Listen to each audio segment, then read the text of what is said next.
Hi guys! So ngayon nga po ay Yom Kippur Eve, Day of Atonement. So sa mga Jewish, talagang ito yung pinaka-holiday nila sa lahat ng holiday. Talagang walang sasakyan na dumadaan, wala talagang mga kotse, kahit anong sasakyan wala na gumagana, maliban sa yan, mga bike ng mga bata. Walang dimotor. So, ito naman yung time ng mga bata na magbike sa gitna ng kalsada. Yan. So, ngayon po yan hanggang bukas ng gabi. Kung anong oras nag-start, ganun ding oras matatapos yung Yom Kippur nila. Pag-alala. Day of Atonement. Nagsimula ata ito mga 4 o'clock. Kaninang hapon. So, yan. Yung mga totally religious, talagang hindi sila nagbubuhay ata ng ilaw. Ewan ko.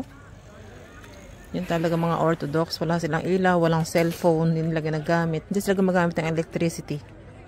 Totally.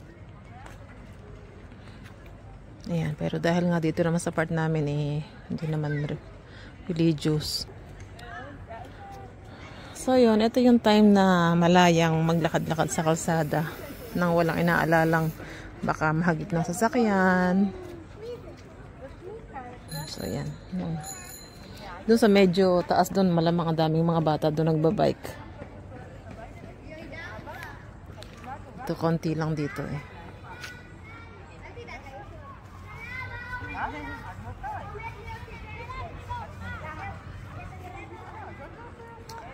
So, yun lang guys. Umaba lang ako saglit. Balik na ako sa aking alaga. At iniyo lang ako dito sa labas. Nakakatuwa kasi pag ganitong. Pag nasa highway, mas nakakatuwa pag nasa highway. Kasi talagang ang linis ng highway. Wala kang makikita ng kahit isang dimotor na tumatakbo. Kasi linis na linis. Pwede kang humiga sa gitna ng highway. Tapos bukas na uli sila mag-start. So, yan lang guys. Bye-bye. Thank you so much.